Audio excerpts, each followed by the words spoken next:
Phagwa comes from the word Phalgun. Say the word Phalgun, everybody. Phalgun is the month that Phagwa will occur in. And tomorrow being the full moon, we'll begin this wonderful time of Phagwa. Now during the full moon as well, there's a very interesting story that happens. Does anybody remember what we did approximately 40 days ago? Does anybody remember? On Basant Panchami? We planted what? We planted Holika, isn't that true? And then after Holika was planted, we started to welcome in the festive time of the Chautal season. And you received that last Sunday, Bhubaneswar Monday would have done very well once again in the Chautal Sunil, which happened in Prem Bhakti Mandir this past Sunday. And for those of you who were there, I saw it on Facebook as well, it was a grand time where the beating of the drums and the chanting of the various wonderful lines in the wonderful language of Bhojpuri, the different language in India that is very common during the time of Chautal. These all, my dear brothers and sisters, usher in a time of renewal, a time of newness. So during these 40 days, what would we have to accomplish? That is the question. We would have had to accomplish, my dear brothers and sisters, destruction of 6 things. And what are they? We know them by now. Say them after me. Kama, Krodha, Lobha, Moha, Mad, Matsarya. Selfishness, anger, greed, attachment, false pride, and jealousy. If we were able to destroy these 6 things during these 40 days or so, we would have definitely gone somewhere spiritually. Now, Holika. Holika represents, my dear brothers and sisters, these enemies. Holy represents goodness. As a matter of fact, the Christian word holy, right? We say the Holy Trinity, the Holy this, and we say all over the world, this is holy, that is holy. That means it is divine. But that word actually originated in India. Holy means an expression of joy, an expression of happiness. And I often ask people in their lives today if they're truly happy. Sometimes I'll go on the bus and I'll sit next to somebody, or I'll be in a plane and randomly ask somebody next to me, are you truly happy? First they look at me very strange, just, what are you asking me these questions for? But then they'll really think to themselves, you know what, that's a good question. Am I truly happy? And they'll find that they've allowed the external situations to get to them in such a way where it would have stripped away their joy. For example, let's take Bhubaneswar for example. We have plenty singers here. And sometimes they may not get a chance to sing. But you know what they tell me? Acharya, it's okay, it's okay. We understand that tomorrow's another day. We can't have 20 people sing and a sad song. You'll never get a chance to read. We'll be here all day, Acharya. So in that way, they are actually practicing holy. An expression of what? Understanding that not everything will go one's way. And when you learn that at an early age, for example, I told Ishani, I said, Ishani, you might not get a chance to sing today. You know what she said? That's cool, it's okay, because I'm already fulfilled being at the temple. And even though she sings so beautifully, I love when Ishani sings. The favorite song I like when she sings is, Mere Balavira Kiya. Every time she sings, no, I should sing that one alone. But my dear brothers and sisters, even if she didn't get a chance to sing, she's okay. And you know why we're doing this? We're training the younger ones for real life. Because if we can really understand that not everything in the external world will go our way, and we should be okay with that after doing our best, leaving the rest for God to handle, realizing that not everything will go the way we plan, that is when you truly become a devotee of God. Holy God, now when you add a ka means kumati. What does kumati mean? Adi Sali? See, Adi Sali is a good student of Guruji Shri Prakash Gosai. Every time I ask Adi Sali a question, she always knows the answer. Ka means what? Kumati. Kumati means what? Ku means dark, and mati means mind. A dark-minded individual is such that when they go into the world, they have all the expectations of people. They have all the expectations of places. They have all the expectations of the objects around. And when those expectations are not met, they swell their mouth like a puff of fish. I know a puff of fish. So when you swell your mouth, my dear brothers and sisters, not everybody here, don't think that I'm talking about anybody in this one here. I'm making a general statement. I'd like to tell you the fact that it's a general statement that I make. It's not a target to anyone here, but if the shoe fit, you got to do what? You have to wear it. So when you add ka after holy ka, guess what happens? You are transforming. It is a fix. What do you call it? The suffix. It is coming after the word, meaning that you are transforming the meaning of that first word that preceded it. And what is the first word that came before holika? Anybody? Holy. Holy. And what does holy mean again? An expression of divinity, an expression of color, an expression of love. That is why during the time of Pagua, what do? We throw color, abrak, abir, powder upon everybody. Why? Because it is an expression of unconditional love. But my question to you is, what happens after that? Now, Prahalad, as we go very quickly into the story, tomorrow we'll complete it and we'll see it in great detail. Prahalad was someone who celebrated Holi every day. Holi was his thing. He celebrated the wonderful Lord in every place, in every situation, every time. But he had a father, my dear brothers and sisters, that did not like that. His father wanted people to know him to be God. He was the God. There was no Vishnu, there was no Shiva, there was no Jesus, there was no Allah. There was only Hiranyakashipu. Hiranyakashipu, my dear brothers and sisters, was the father of Prahalad, and he wanted the whole world to worship him as the God. Don't bother with Murti, don't bother with Hawan, don't bother with Kom to Mandir. You just worship me and you'll get anything you want. And Ravan actually operated the same way.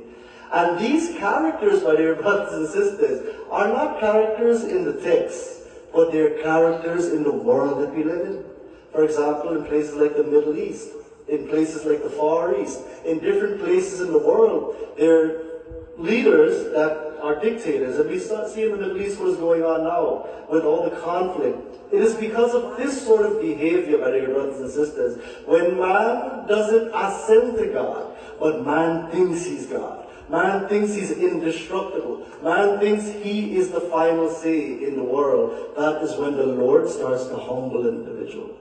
Anyway, so Prahalad now, he's celebrating the Lord. He goes to school. He tells the teachers, "Hi, teacher, do you know who I pray to every morning?" The teacher says, "You're supposed to be praying to your father. He told us he's the ruler of this world. He told us that we must pray to him or else we'll kill Abi. Who you pray to?" He said, "Well, teacher, me I pray to Lord Vishnu. I pray to God. I pray to that power, my dear brothers and sisters, that we see everywhere." And in the wonderful pages of the Bhagavad Mahapuran, my dear brothers and sisters, the wonderful Lord, in the form of Prahalad, he speaks about his God. And what does he say about his Lord, my dear brothers and sisters? Repeat after me this beautiful verse from the Bhagavad Mahapuran. Ready? Yasmin, everybody? Yasmin. Take the mic. Hari, take your mics. Yasmin. Yasmin. Yato. Yato. Yarihi. Yena. Cha.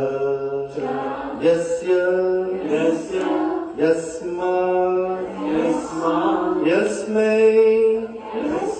Yata. Yaduta.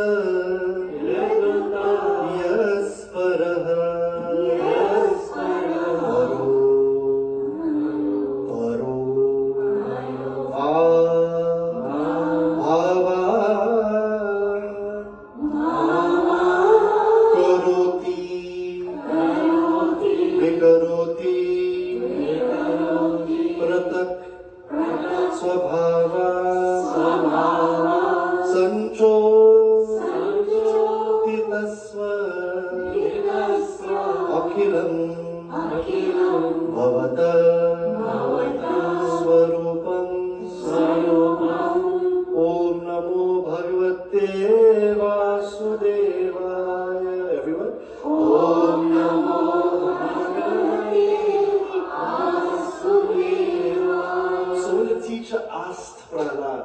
When they expected him to be afraid of his father, afraid of, the ruler of the time, it was Prahalad who made this stuti. And he says, Yasmin yato cha yarihi jena cha yasya yasmat. He says, whenever, wherever, for whatever reason, he's looking at his teacher now. Sometimes the student teaches the teacher.